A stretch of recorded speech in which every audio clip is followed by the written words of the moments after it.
This time we have an Epiphone Thunderbird, but this neck dive simply will not fly. So check out what we got to do to fix this puppy. The easiest way to get some of the weight off the headstock is to simply replace the tuning pegs. So I'm going to replace them with a set of Goto res-o-lite tuning pegs. They weigh about 40 grams each, whereas the originals weighed about 70, maybe 75 grams.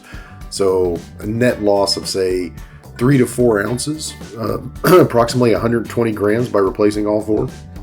Something I found somewhat surprising too, the factory pegs were very loose. They felt like they had been used for years and they were only a couple years old. The Goto res-o-lites felt much lighter in the hand, so you could tell it wouldn't make a difference. Then we run into the 14 millimeter holes have so much finish that the pegs won't fit, so I actually had to take a reamer and just get a little bit of the finish out of the top of all the holes so we can install the new pegs. Hipshot also makes some ultralight tuning pegs for these, but they're also a good $30 more than the Gotos, so I decided to go with the cheaper version. Here you go, you see the collars fit quite well. Then we needed to fill the old screw holes and re-drill them, so just take a toothpick, a little bit of wood glue, stick it in there. And the wood glue really doesn't stick to the poly finishes, so it's not really a problem. You just kind of wipe it off afterwards. And then break the toothpick off. After we get all the toothpicks broken off and everything ready to go here, we'll install the new pegs. And you have to actually lock them in place so you can make sure they're lined up correctly if you're going to drill new holes.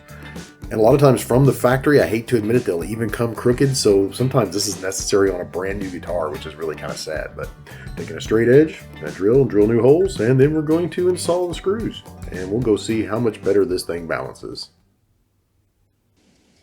Okay, now that we have our ultralight Goto tuning pegs installed, let's see how our T-Bird balances. It's still a little neck heavy. Let me try that again here.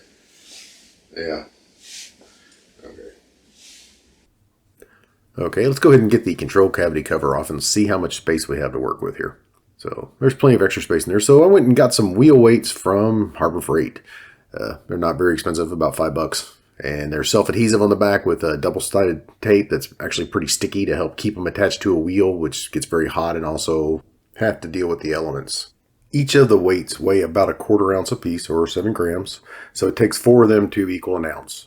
So we'll go ahead and stick 4 inside the cavity and we'll go check out how the guitar balances. And I'll go ahead and put the cover back on with one screw to keep the cavity from snagging on my clothing. Here's after 1 ounce added to the cavity. Basically no change. The bolt-on neck version of the T-Bird is probably part of the problem. It's made with an alder body instead of mahogany like the originals, and that's why they don't have the counterbalance weight built into them. Right after adding 2 ounces,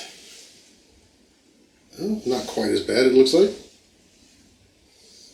I started having to layer the magnets on top of each other, stacking them and sticking them to each other, but they seem to hold quite well with a really sticky double-sided tape, so. Not really. 3 ounces.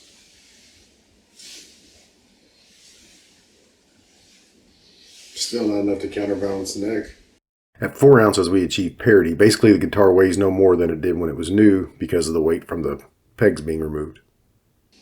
Up to 1/4 pound now. 4 whole ounces. Still heavy.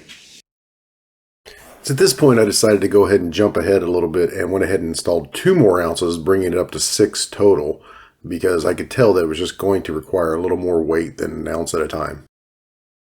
Alright, at 6 ounces, we're starting to get a balance. It's a little neck heavy, but it's not terrible. So, I'm almost out of space in the cavity. I may try to add another ounce worth of weights and just see if I can get it a little better, but I'm not sure where I'll be able to fit at this point. So, let's try it out. 6 ounces. Might as well. So in the end, I ended up adding 7 ounces of weight total, which adds 3 ounces to the total overall weight of the bass, which is basically negligible. It actually feels more solid when you have it under the strap now.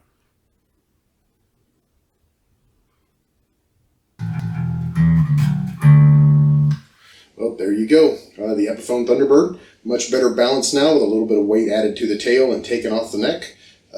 You can actually stand and play it for a while and it doesn't die, but it actually will balance. So there you go. If you found this video helpful, please like and subscribe. It helps me out in the long run. Thanks, and see you again next time.